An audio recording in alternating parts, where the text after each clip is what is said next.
오늘은 이제 성령의 열매 8번째인 온유에 대해서 함께 여러분과 하나님의 은혜를 나누기를 원합니다.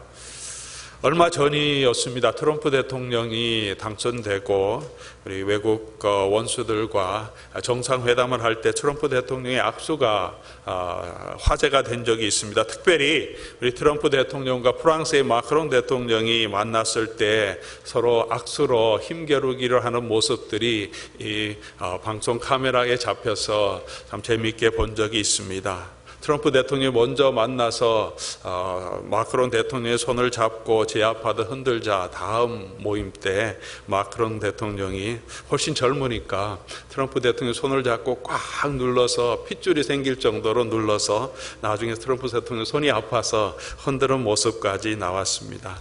그 일 후에 우리 한국의 문재인 대통령이 미국을 방문할 때도 악수를 어떻게 할까? 트럼프 대통령은 어떻게 악수를 하고 어떻게 대응해야 되냐? 이런 이야기도 나오게 됐습니다. 하나의 예지만 국제사회에는 힘이 지배하는 원리가 작용합니다.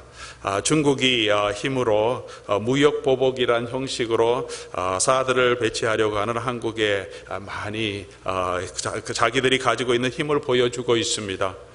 미국과 러시아도 계속적으로 힘의 대결을 하고 있습니다.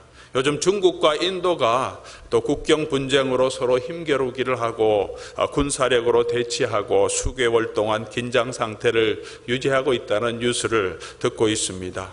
힘이 지배하는 사회입니다.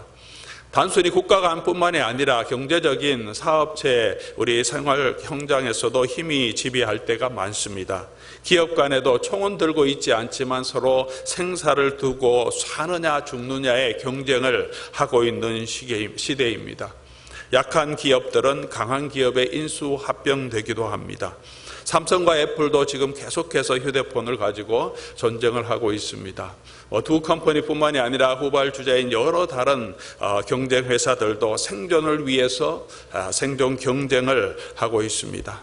우리 일반적인 삶 가운데도 힘이 많이 지배합니다. 그래서 금수저, 흡수저의 이야기도 나오고 사회에서의 갑과 을의 이야기도 많이 나옵니다. 비정규직 근로자들의 눈물과 분노를 우리가 많이 접하기도 합니다. 경비원에게 폭언과 폭행을 하는 주민회장의 이야기도 듣고 주최 안내원을 폭행하는 또 욕설을 하는 회장님의 이야기도 듣고 있습니다. 누구나 힘을 숭배한다고 하지는 않지만 여전히 힘의 논리가, 경제의 논리가 우리의 사회, 우리의 삶을 지배하고 있는 것이 현실입니다.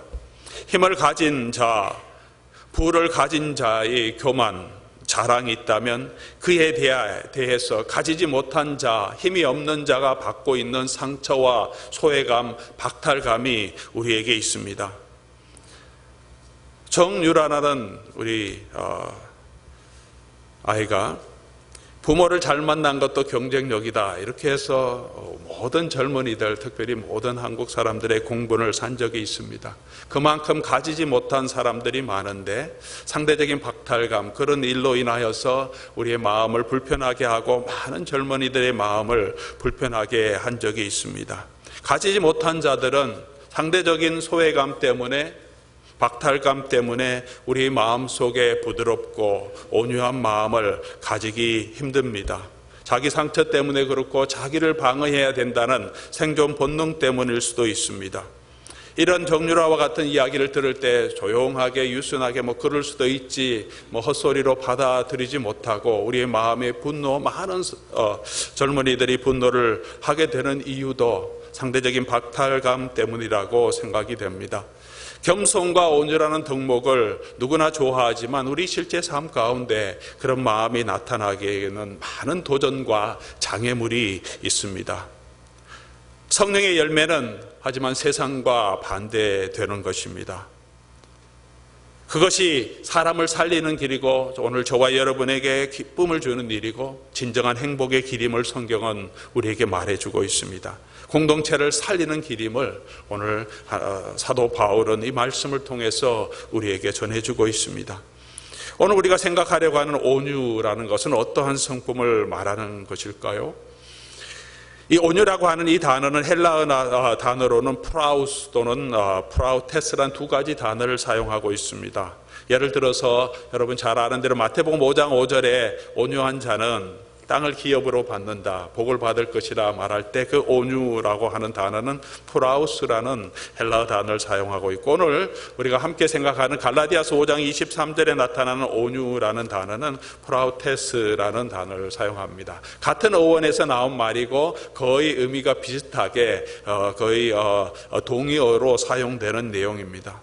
예수님 당시에, 그 당시에 그리고 로만 사회에서도 온유함, 이 프라우스라는 이 성품은 하나의 아주 사람들이 존중하는 덕목, 다 많은 사람들이 좋아하는 덕목으로 인정받은 것입니다. 언제나 그렇죠. 사람 사회에서 온유함, 부드러움, 매너가 있고 정중한 자세를 가지고 있는 것은 좋은 덕목입니다.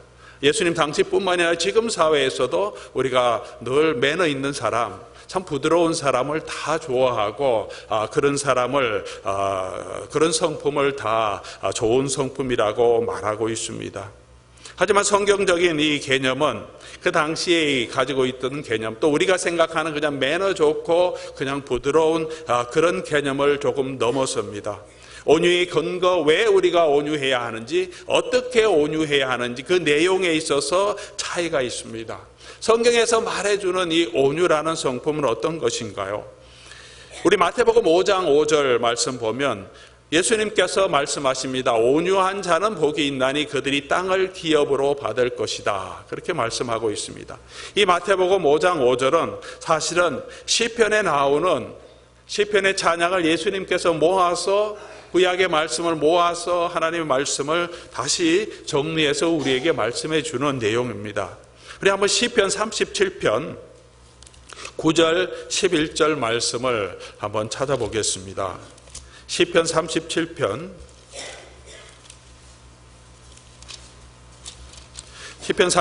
9절 보면 이렇게 나옵니다. 진실로 악을 행하는 자는 끊어질 것이나 여호와를 소망하는 자는 땅을 차지하리로다. 그리고 11절 가서 보면 그러나 온유한 자들은 땅을 차지하며 풍성한 화평으로 즐거워하리로다. 병행구입니다. 37장 우리 9절과 11절에 같은 내용들을 다시 비슷한 의미로 다시 반복해서 말하고 있습니다. 여호와를 소망하는 자들은 땅을 차지하리로다. 온유한 자들은 땅을 차지하며 이렇게 말합니다. 다시 말하면 온유한 자들은 어떤 자들인가? 여호와를 소망하는 자들이 온유한 자라는 것입니다. 이 여호와를 소망하는 자, 온유한 자입니다. 성경에서, 구약 성경에서 특별히 온유라는 이 단어를 사용할 때는 이 단어가 다양한 언어로 우리가 번역되는데 어떤 언어군으로 번역되냐 하면 가난한 자, 괴로워하는 자, 겸손한 자, 우리가 세상에서 나타낼 것이 없어서 세상에서 정말 겸손하고 낮은 자, 힘이 없는 자를 말할 때 온유라는 단어를 사용합니다. 가지지 못한 자죠. 몇 퍼센트의 특권층이 아니라 가지지 못하고 소외된 자, 요즘 말로 하면 흙수저, 무수저인 사람들의 마음입니다. 잘난 자, 힘 있는 자 앞에서, 권세 있는 자 앞에서 주장할 수 없고 내놓을 수 없고 그저 그들의 권세를, 그들의 위세를 당할 수밖에 없는 그런 삶 가운데 있는 사람들, 말도 못하고 대꾸도 못하고 그저 불이익도, 그들이 나타내는 자랑도 그저 듣고 있을 수밖에 없는 그런 사람들을 향하여서 이 온유하다, 겸손하다는 말을 구약 성경에 사용하고 있습니다. 이 사람들이 기대할 수 있는 것은 무엇이냐? 오직 하나님 한 분밖에 없어서 그 하나님께 자기의 모든 억울함을 내어놓고 하나님만 의지하는 자, 그 사람을 하나님께서 복이 있다고 말씀하시고 그 사람들의 마음을 위로하시고 그들에게 땅을 기업으로 주신다는 말씀을 오늘 시편은 우리에게 보여주고 있습니다. 다시 말해서 온유함이란 내가 할 수 없어서, 나에게 할 수 있는 능력이 없어서 오직 하나님의 은혜 앞에 엎드리며 하나님의 자비를 구하는 그런 겸손한 마음, 그런 낮은 마음을 온유라고 말합니다. 사랑하는 우리 로렘의 성도 여러분, 오늘 여러분 마음 가운데는 아픔이 없습니까? 고통이 없습니까? 세상에서 내가 할 수 없어서 내가 당하는 여러 가지 일들 때문에 내 속에 분노는 없습니까? 답답함은 없습니까? 억울함은 없습니까? 내가 그 원통을 풀려고 하소연하고 소리치는 것이 아니고 어떻게 할 수 없지만 하나님 앞에 나와서 하나님 앞에서 나의 연약함을, 나의 가난함을 내어놓고 하나님 앞에 맡기는 마음이 온유한 마음입니다. 나를 지으신 주님이라는 찬양이 있습니다. 나를 지으신 주님 내 안에 계셔. 처음부터 내 삶은 그의 손에 있었죠. 내 이름 아시죠. 내 모든 생각도 내 흐르는 눈물 그가 닦아주셨죠. 이 찬양과 같이 내 흐르는 눈물, 내 아픔, 내 이름, 내 모든 생각, 나의 모든 환경을 아시는 그 주님이 주님께 나와서 주님께 내 삶을 맡기는 아바 아버지 부를 때 주님께서 나의 소원을 들어주시고 나에게 귀를 기울이신다는 믿음 가운데 주님 앞에 나오는 그런 마음이 성경이 말하는 온유의 마음입니다. 그래서 내 주관대로 내 고집대로 살지 못합니다. 내 감정과 내 억울함에 빠져서 낙심과 차절 가운데 있지 않습니다. 폭풍 가운데서 잠잠하게 주를 바라보는, 주를 의지하는 그런 마음을 성경은 온유한 마음이라고 말하고 있습니다. 오늘 저와 여러분의 삶이 이런 온유함이 넘치기를 바랍니다. 우리가 가진 것이 많이 없습니다. 우리가 지식이 많이 없을지라도, 우리가 힘이 없을지라도 우리를 주관하시는 하나님 앞에 나와서 우리 삶을 맡기고 그분을 전적으로 의지할 때 하나님께서 내 삶과 나의 모든 환경을 지켜주실 줄 믿고 그 앞에 잠잠하게 엎드리는 그런 마음, 그것이 하나님께서 우리에게 주시는, 우리에게 바라는 온유한 마음입니다. 두 번째로 성경이 말하는 온유한 마음은 가난한 자, 괴로워하는 자, 상처 입은 이런 자, 연약한 자의 마음을 이해하고 그들과 함께하는 마음입니다. 먼저 말씀드렸던 하나님을 의지하는 마음은 사람 편에서 나오는 온유라고 말하면, 이번에 말하는 이 내용은 하나님 편에서 우리에게 베풀어 주시는 하나님의 온유하신 성품을 말합니다. 마태복음 21장 5절에 보면 스가랴서 9장 9절의 말씀을 인용해서 시온의 딸에게 이르기를 내 왕이 내게 임하나니 그는 겸손하여 나귀 곧 멍에 매는 짐승의 새끼를 탔도다 하는 말씀을 예수님이 인용하고 있습니다. 예수님이 십자가를 지기 위해서 예루살렘으로 올라가실 때 예수님이 겸손하여 나귀를 타셨다 이렇게 말하고 있습니다. 여기서 겸손이라는 이 단어가 온유라는 번역된 그 단어와 동일한 단어를 사용하고 있습니다. 그래서 이 온유라는 이 단어, 프라우스라는 이 단어는 온유와 함께 겸손이란 뜻을 함께 가지고 있습니다. 때로는 온유로 번역되기도 하고 때로는 겸손으로 번역되기도 하는 것입니다. 이 온유함은 예수님의 마음이었습니다. 이 겸손함, 낮아지는 것은 예수님의 마음이었습니다. 예수님은 자기를 종의 형체를 입고 이 땅에 오신 하나님이십니다. 그래서 예수님이 육체를 입고 종의 모습으로 이 땅에 오셨습니다. 예수님이 이 땅에 오실 때 왕의 아들로, 귀족 집안의 아들로, 금수저로 이 땅에 오시지 않으셨습니다. 흙수저 아니 무수저로 이 땅에 종의 형체를 입고 태어나셨습니다. 갈릴리 나사렛이라는 촌 동네에, 아주 작은 동네의 목수의 아들로 흙수저로 이 땅에 오셨습니다. 우리가 성화에서 보는 것처럼 아름다운 모습으로, 부드러운 모습으로, 전혀 고생하지 않은 그런 거룩한 모습으로 오신 것은 아닐 것이라고 생각이 듭니다. 그것은 예수님의 마음과 성품을 표현하기 위해서 작가의 상상력을 통해서 그려놓은 것이죠. 실제로 여러분 한번 상상해 보십시오.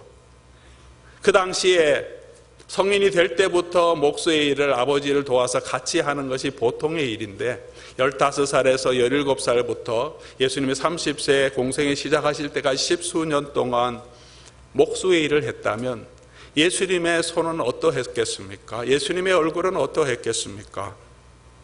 지금처럼 전기톱이 있는 것이 아닙니다. 목수가 산에 가서 나무를 자르는 벌목하는 도끼로 벌목하는 것에서부터 시작해서 그 나무를 가지고 와서 판자를 만들려면 톱으로 썰어야 합니다. 전기로 다 자를 수 있는 거죠. 톱으로 썰어서 판자를 만들고 강목을 만들고 집을 지어야 합니다. 햇볕 아래에서 집을 짓고 대패질을 해야 합니다. 그런 일들을 계속했던 예수님의 손과 예수님의 얼굴은 어떠했겠습니까? 여러분, 제 손을 앞서에 보고 만져보시면 군살이 아무것도 없는 샌님 손입니다. 공부만 했고 목회만 했던 사람입니다. 농사를 지어보지도 않았던 여러분, 손을 만져보면 이 사람은 고생하지 않았구나 분명히 알 수 있습니다. 여러분 중에서도 여러 가지 어려운 일들을 하는, 특별히 목공일을 하는 사람, 우리 장로님 중에서도 한 분은 철공일을 하시는데 우리 사역 장로님 중에서 손을 만져보면 많이 군살이 많습니다. 예수님이 악수할 때 만져보는 손은 저의 손과 같지 않고 온통 군살이 박인 그런 손이었을 것입니다. 어쩌면 베드로보다 더 햇볕에 그을리고 탄 그런 얼굴의 모습이었을 것입니다. 그런 예수님께서 이 땅에 오셨습니다. 새하얀 얼굴로 율법을 가르치는 서기관들과 다르게 거머튀튀한 얼굴로 온몸에 손에 군살을 가진 그런 손으로 예수님은 그 당시에 가난한 자, 고통받는 자, 소외된 자에게 찾아갔습니다. 그들의 마음에 혹시라도 예수님의 모습 때문에 상처와 자격지심을 느끼지 않게 하기 위해서 그들과 같은 모습으로, 무수저와 흙수저의 모습으로 군살이 박힌 그런 손으로 그들에게 다가가서 군살 박힌 손으로 여자인들을 만져주십니다. 안아주시고 위로해 주신 하나님의 아들이셨습니다. 자기를 낮추시고 종의 모습으로 오셨습니다. 무수저 흙수저인 사람들을 이해하고 그들의 마음을 감싸 주셨습니다. 그들과 함께 하시며 그들의 아픔을 들으시고 그들의 눈물을 닦아주시고 그들의 상처를 사매어 주신 분입니다. 이것이 주님이 가지고 계신 온유한 마음이고 주님의 겸손하신 마음입니다. 그렇게 나귀를 타시고 이 땅에 오신 예수님의 마음입니다. 마태복음 11장 28절에서 예수님께서 말씀하십니다. 수고하고 무거운 짐진 자들아 다 내게로 오라. 내가 너희를 쉬게 하리라. 수고하고 무거운 짐을 가지고 오는 이 땅의 흙수저 무수저 같은 사람들에게 예수님이 같은 모습으로 그 짐을 대신 져줄 수 있는 종의 모습으로 서 계시면서 그들을 받아주십니다. 이사야서 53장 7절 말씀에 예수님의 모습을 기록하고 있습니다. 그가 곤욕을 당할 때 괴로울 때에도 그의 입을 열지 아니하였으며 마치 도수장으로 끌려가는 어린 양, 털 깎는 자 앞에서 잠잠한 양같이 그 입을 열지 아니하였다. 잠잠한, 유순한 양같이, 온유한 양같이, 그렇게 도수장으로 끌려가는 양같이 서 있는 예수님의 모습을 우리에게 말씀해 주고 있습니다. 힘이 없어서가 아니고 우리를 구원하시기 위해서, 우리를 사랑하시기 때문에 우리가 가지고 있는 수고하고 무거운 짐을 대신 져 주셔야지 저와 여러분이 하나님 안에서 자유와 평화를 누릴 수 있기 때문에, 쉼을 얻을 수 있기 때문에 주님께서 온유하게 참으신 것입니다. 마치 자녀를 양육하기 위해서, 부양하기 위해서 직장에서 직장 상사의 부당한 모욕을, 갑질을 잠잠히 당할 수밖에 없는, 참을 수밖에 없는 아버지의 마음과 같은 것일 수 있습니다. 아이들이 놀다가 옆집에 창문을 깨고 난 다음에 어머니가 그 옆집에 찾아가서 정말 모든 모욕과 험한 말을 듣지만 아무 말하지 못하고 모든 것을 변상하고 나오는 어머니의 마음, 밤새 고열로 잠 못 이룬 아이를 위해서 한숨도 못 자고 돌보다가 겨우 새벽에 잠든 아이가 깰까봐 아픈 허리, 팔이 아프지만 꼼짝하지 않고 그대로 아이를 붙들고 있는, 아이를 돌보는 어머니와 같은 마음으로 예수님께서 잠잠하게 십자가의 길을 걸어가셨습니다. 그렇게 연약한 자를 괄시하지 않고, 아픈 자의 상처에 무관심하지 않고, 가난한 자의 자존심을 건드리지 않고 사랑으로 돌보며 배려 깊게 다루는 낮은 마음이 예수님이 보여주신 온유한 마음입니다. 시편 18편은 온유하신 하나님의 성품을 묘사하는 찬양의 시입니다. 시편 18편 53편에 이렇게 말합니다. 또 주께서 주의 구원하는 방패를 내게 주시며 주의 오른손이 나를 붙들고 주의 온유함이 나를 크게 하셨도다. 이 찬양을 하면서 하나님의 성품이, 온유한 성품이 어떤 것인지 시편 기자는 시편 18장 1절부터 말하고 있습니다. 몇 가지만 요약하면 6절 말씀 보면 내가 환난 중에 여호와께 아뢰어 나의 하나님께 부르짖었더니 그가 성소에서 내 소리를 들으셨다. 내 소리에 귀를 기울이셨다 말합니다. 온유하신 분은 어떤 분이십니까? 내 간구하는 소리를 들으시는 거죠. 정말 하찮은, 정말 연약한 하나님의 백성들이 간구하는 그 부르짖음의 소리를 귀를 기울여 들으시는 마음, 온유한 마음입니다. 16절 말씀 보면 그가 높은 곳에서 손을 펴서 나를 붙잡아 주시며 많은 물에서 나를 건졌다. 물에 떠내려가는 사람들을 위에서 잡아서 건져내 주시는, 어려움 가운데 하염없이 떨어지는 사람들을 붙들어서 그 어려움 가운데서 뽑아 주시려고 하는 그런 마음입니다. 18절에는 그가 나를 재앙의 날에 내게 이르렀으니, 그들이 나의 재앙의 날에 내게 이르렀으니 여호와께서 나의 의지가 되셨도다. 내가 의지할 수 있는 분으로 나타납니다. 24절에는 그러므로 여호와께서 내 의를 따라 갚으시되 그의 목전에서 내 손이 깨끗한 만큼 내게 갚으셨도다. 나의 원통함을, 나의 억울함을 풀어주시고 보응해 주시는 하나님이십니다. 28절에는 주께서 나의 등불을 켜시며 여호와 내 하나님이 내 흑암을 밝히시리로다. 나의 길을 인도해 주시고 밝혀주시는 분, 그런 분이 온유하신 우리 하나님의 모습, 우리의 목자 되시는 우리 하나님, 우리 예수님의 모습임을 말하고 있습니다. 강하지만 나의 강함으로 자신을 나타내는 것이 아니라 겸손하게 연약한 자와 함께 하시며 그 품에 양을 품어주시는 선한 목자의 마음, 그분의 손길이 바로, 그분의 마음이 바로 성경이 말하고 있는 이 온유이며 예수님의 성품입니다. 그러므로 온유를 나타내는 것은 성도의 마땅한 소명입니다. 예수님께서 마태복음 11장 29절에 말씀하십니다. 내게 와서 쉼을 얻어라. 내게 와서 배우라고 말씀하십니다. 나는 마음이 온유하고 겸손하니 나의 멍에를 메고 내게 배우라고 말씀하십니다.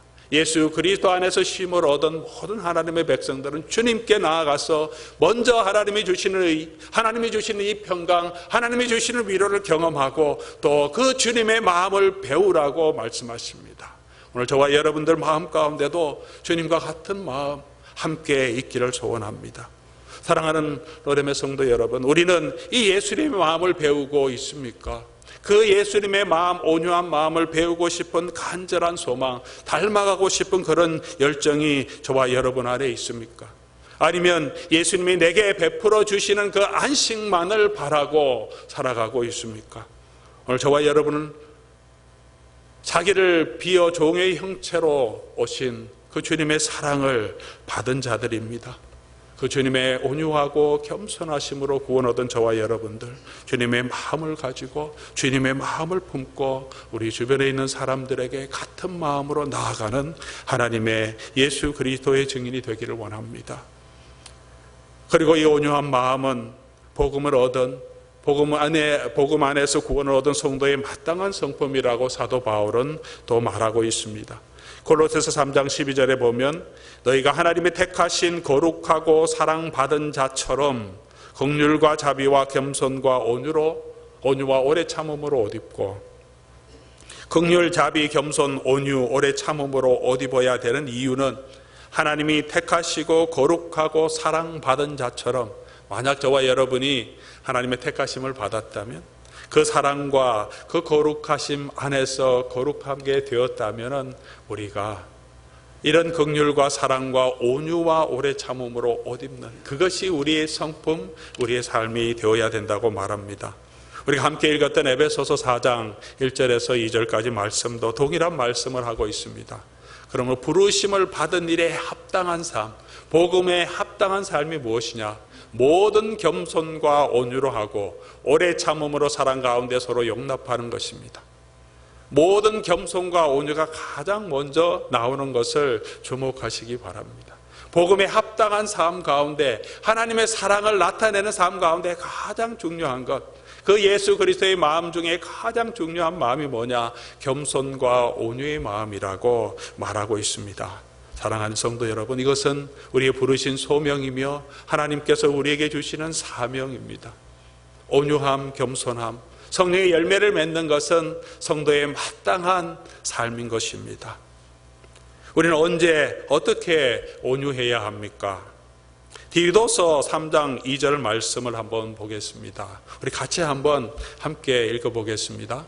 아무도 비방하지 말며 다투지 말며 관용하며 범사의 온유함을 모든 사람에게 나타낼 것을 기억하게 하라. 언제 누구에게 온유해야 합니까? 범사의 온유함을 모든 사람에게 나타내라. 사도 바울은 이렇게 권면하고 있습니다. 모든 일에 온유함을 나타내라고 말합니다. 또 모든 사람에게 온유함을 나타내라고 말하고 있습니다. 야고보서 3장 13절 말씀에도 독한 시기 다툼을 버리고 선행과 지혜의 온유함으로 행할 것을 권면하고 있습니다. 우리 마음속에 시기함, 다투는 마음을 버리고 온유함으로, 온유함의 지혜를 가지고 선행으로 서로 격려하기를 원합니다. 조금 더 구체적으로 모든 사람에게 모든 일에 우리가 온유한 마음이 있어야 되는데, 하나님을 전적으로 의지하고 또 우리가 연약한 자, 가난한 자에게 낮아져서 그들을 이해하고 그들을 붙들어주는 예수님의 마음이 있어야 하는데, 구체적으로 어떤 부분에서 우리가 온유한 성품이 드러나야 하는지 성경은 몇 가지로 우리에게 말씀해 주고 있습니다. 먼저 야고보서 1장 22절 말씀을 보면, 말씀을 들을 때 우리가 온유한 마음을 가지고 하나님의 말씀을 들으라고 권면하고 있습니다. 야고보서 1장 21절에 그러므로 모든 더러운 것과 넘치는 악을 내버리고 너희 영혼을 능히 구원할 바 마음에 심어진 말씀을 온유함으로 받으라, 그렇게 말합니다. 우리가 하나님 말씀을 들을 때 온유한 마음, 하나님께 전적으로 의지하는 마음으로 하나님의 말씀을 들으라고 말합니다. 겸손한 마음이며 그것이 하나님을 의지하는 마음입니다. 하나님의 말씀을 순종하고자 하는 열린 마음으로 하나님의 말씀을 듣는 것입니다. 하나님을 전적으로 의지하는 것이 온유의 가장 중요한 덕목이라면, 우리가 하나님의 말씀을 들을 때 그것이 우리의 삶의 자세로 나타나야 합니다. 예수님께서도, 온유하고 겸손하신 예수님께서도 하나님의 말씀에 온전히 순종하셨습니다. 십자가의 길까지도 그 잔을 하나님이 원하시는 그 잔이었다면 기꺼이 죽음까지, 십자가에 돌아가실 때까지 순종하셨다고 말씀하고 있습니다. 예수님처럼, 신실한 많은 성도들처럼 우리가 하나님의 말씀을 들을 때 온유하게, 내 생각과 내 뜻대로가 아니라 하나님의 뜻에 온전히 맡기며 온유한 마음으로 하나님을 듣고 그 하나님의 말씀 가운데 하나님이 주시는 은혜와 위로를 누리는 저와 여러분이 될 수 있기를 바랍니다. 또 다른 사람의 잘못을 바로잡을 때 성경은 우리에게 온유한 마음으로 바로잡으라고 말하고 있습니다. 고린도전서 4장 21절 말씀 보면 사도 바울이 고린도 성도를 향해서 이렇게 안타까이 표현하는 모습이 있습니다. 내가 너에게 갈 때 매를 가지고 가야겠냐, 아니면 사랑과 온유한 마음으로 나아가야 되냐. 사도 바울이 이 말씀을 하는 이유는 고린도 교회 성도들 안에 많은 문제들이 있었습니다. 성령의 은사를 받고 방언을 하고 하는 사람들이 자기는 더 영적인 사람이라고 우쭐대며 자랑합니다. 다른 사람, 방언하지 못하는 사람보다 신령한 지혜가 있다고 생각하며 교회를 어지럽히는 사람이 있었습니다. 사도 바울이 무슨 얘기를 하든지 자기가 신령한 은사를 받았다고 생각하면서 영적인 교만의 사이에 있는 사람도 있었습니다. 사도 바울의 사도성을 공격하고 당신은 무슨 사도냐고 배척하는 사람도 있었습니다. 그런 사람들뿐만이 아니라 규모 없이 부도덕하게 음란을 행하는 사람들도 있었습니다.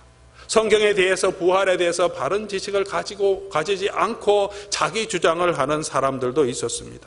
그런 사람들에게 사도 바울이 내가 매를 가지고 가야 되겠느냐, 너를 징계하며 너를 꾸중해야 되겠느냐, 아니면 내가 온유한 마음과 사랑으로 가야 되겠느냐. 사도 바울은 온유한 마음으로, 어머니의 마음으로, 아버지의 마음으로 고린도 성도들을 향해서 권면하고 있습니다. 갈라디아서 6장 1절에도 권면합니다. 형제들아, 사람이 만일 무슨 범죄한 일이 드러나거든 신령한 너희는 온유한 심령으로 그 자를 바로잡고, 만약 저와 여러분이 신령하다면, 영적인 사람이라면, 성령에 붙들린 사람이라면 온유한 심령이 나타나야 된다. 이 갈라디아서 6장 1절 바로 전에 갈라디아서 5장에 성령의 열매를 말하고 있습니다. 성령의 사람의 성품을 말하고 있습니다. 만약 그렇다면 우리가 어려운 사람, 또 잘못한 사람을 봤을 때 온유한 심령으로 그들을 바로잡고, 또 너 자신도 동일한 잘못에 빠지지 않을까 조심하라. 겸손한 마음으로 다른 사람을 돌보고 다른 사람의 잘못을 바로 잡아주라고 말하고 있습니다. 지적하고 비판하고 낮게 보는 것이 아니라 겸손한 마음으로 온유한 심령으로 그 사람을 세우기를 원하십니다. 디모데후서 2장 24절 말씀을 보면 우리가 말씀을 가르칠 때도 온유한 심령으로 가르치라고 말합니다. 주의 종에 대한 성품과 그 자질을 이야기하면서 주의 종은 마땅히 다투지 아니하고 모든 사람을 대하여 온유하며 가르치기를 잘하며 참으며, 말씀을 가르칠 때, 성도를 말씀으로 권면할 때 때로는 힘이 들 때가 있습니다. 사람이 잘 변하지 않기 때문이죠. 우리가 아이를 가르칠 때도 아이에게 이렇게 해라 저렇게 해라 권면할 때도 참 답답할 때가 많죠. 애들이 말을 잘 안 듣습니다. 말했던 거 또 해야 되고 몇 번을 얘기해야지 움직이는데, 말씀을 가르칠 때도 그런 답답함이 있기 때문에 우리가 그 일에 있어서도 온유한 심령으로 오래 참음으로 하나님의 말씀을 증거해야 한다고 말합니다. 특히 아버지 하나님의 말씀을 증거하는 지도자들에게 이런 온유함 성품이 필요합니다. 가르치는 목사에게 필요하고, 우리 장로님들, 특별히 포도원 지기들, 아내 지기들에게, 우리에게 성도들을 이끌어갈 때 온유한 마음이 필요합니다. 말을 잘 듣지 않는 우리 멤버들도 있습니다. 지체들도 있습니다. 그렇게 섬겨도 전혀 반응이 없는 사람도 있을 수 있습니다. 하지만 주님의 마음으로 품고 섬기고 갈 때 하나님께서 그 가운데, 성령의 역사 가운데 하나님의 일을 해 가실 줄 믿습니다. 또 복음을 증거할 때 우리는 온유한 마음을 가져야 한다고 말합니다. 베드로전서 3장 15절 말씀입니다. 너희 마음에 그리스도를 주로 삼아 거룩하게 하고 너희 속에 있는 소망에 관한 이유를 묻는 자에게 대답할 것을 항상 준비하되, 우리가 복음에 대해서, 우리가 가지고 있는 믿음에 대해서 말할 수 있는 것들을 항상 준비하되 어떻게 해야 되냐면 온유함과 두려움으로 하라, 그렇게 말합니다. 온유함으로 대하라. 예수를 믿지 않는 사람, 때로는 다른 종교를 가지고 있는 사람, 무신론자도 있을 수 있습니다. 여호와의 증인도 있을 수 있습니다. 몰몬도 있을 수 있습니다. 불교를 가지고 있는 사람도 있을 수 있습니다. 기독교에 대해서 무교지만 아주 강한 반감을 가지고 있는 사람, 기독교를 공격하고 말도 안 되는 소리로 공격하는 사람도 있을 수 있습니다. 때로는 이단 사상에 빠져 있는 사람도 있을 수 있습니다. 하지만 그들에게 복음을 설명할 때 우리의 마음속에 온유함과 두려움으로 대하라, 그렇게 말하고 있습니다. 그래야 복음의 능력이, 복음의 모습이 나타날 수 있기 때문입니다. 온유함을 위해서 오늘 저와 여러분이 하나님 앞에 드릴 수 있기를 바랍니다. 사랑하는 성도 여러분, 우리 모든 삶 가운데, 우리 인격 가운데 이 예수님의 겸손, 예수님의 온유가 나타나기를 주님의 이름으로 소원합니다. 그리스도의 사랑받은 자녀처럼, 예수 그리스도 안에서 거룩하게 된 자처럼, 신령한 자처럼 예수를 닮아가는 그런 소망이, 예수님의 온유한 성품이 우리 가운데 나타날 수 있기를 바랍니다. 오늘 우리의 마음은 어디에 있습니까? 세상의 높은 곳을 바라보고 있습니까? 세상의 성공을 바라보고 있습니까? 가진 자들을 부러워하고 있습니까? 영향력이 있는 자들을 그 앞에서 위축되어서 스스로 자격지심을 가지고 있습니까? 그러므로 그 안에서 우리가 자유함을 누리지 못하고 있습니까? 우리가 가지고 있는 박탈감 때문에, 상처 때문에 때로는 그 상처가 건들릴 때 거칠게 반응하지는 않습니까? 우리가 이 온유한 성품을 덧입기 위해서, 주님의 마음을 본받기 위해서 어떻게 해야 하겠습니까? 먼저 가장 중요한 것은 이 온유함이 정말 하나님이 불러주신 소명임을 인정하는 거죠. 중요성을 인정하는 것입니다. 반드시 내게 필요한 덕목임을, 내게 나타나야 하는 것임을 인정하는 것입니다. 그리고 솔직하게 자기 모습을 돌아볼 필요가 있습니다. 내가 어떤 사람인지, 내가 어떤 태도를 하고 있는지 자기는 자기를 잘 모를 때가 있습니다. 아내에게, 또 가까이 있는 사람에게, 믿을 만한 사람에게 물어볼 필요가 있습니다. 나는 내 중심적이 아닌지, 또는 내 태도는 너무 거칠어서 내 말이 상처를 주고 있지는 않은지 우리가 물어보고 자기를 점검하고, 내가 조금 편협되지는 않는지 물어보아서, 위협적이나 너무 주도적이지는 않는지 물어보고 우리의 마음을 살펴서, 세 번째로 성령께서 나를 주관하시도록 기도하고 우리 성령님께 맡겨야 합니다.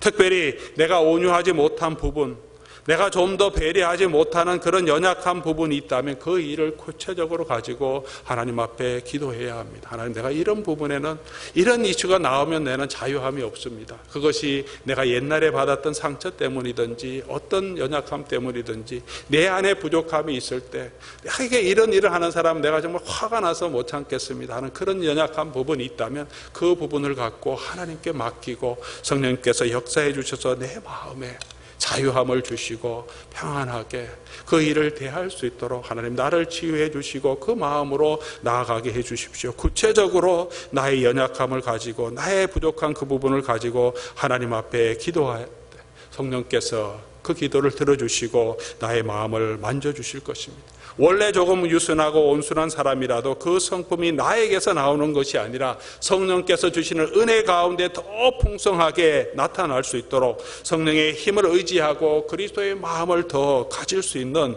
우리가 되어야 할 줄 믿습니다.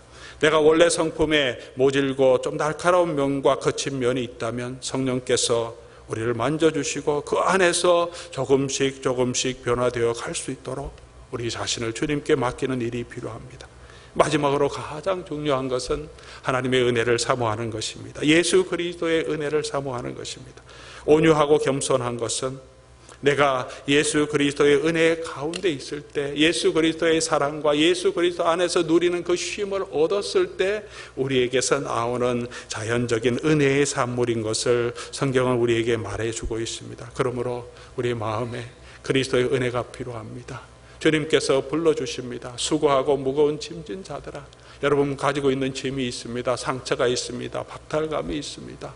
우리의 어려움이 있습니다. 말 못할 고민이 있는데 주님께 나아가시기 바랍니다. 불러주신 그 주님, 우리를 온유한 마음으로 겸손한 마음으로 싸매 주시고 치료해 주시는 그 주님께 나아가서 모든 것을 내려놓고 주님이 만져주심을 경험하시기 바랍니다. 주님께서 만져주실 때, 나를 치료해 주실 때 그 사랑 가운데서 우리가 담대하게 설 수 있습니다. 나와 같은 사람을 이해하고 주님의 마음으로 같은 사랑을 베풀어 주실 수 있습니다. 주님의 은혜를 맛볼 때 또 그 사랑을 전하고자 하는 놀라운 열정, 거룩한 열정을 주님께서 저와 여러분에게 주실 것입니다. 오늘 그런 주님의 은혜가 여러분께 풍성하게 임하기를 소원합니다. 사모하는 자에게, 무엇보다도 신령한 것을 사모한 자에게 하나님께서는 풍성한 은혜로 함께해 주실 것입니다. 성령의 많은 열매들이 우리 가운데 맺어지기를 원하고, 특별히 온유하고 겸손한 마음으로 많은 사람들 위로하고 살피고 돕고 세워주는 하나님의 사람으로 설 수 있기를 주님의 이름으로 축원합니다.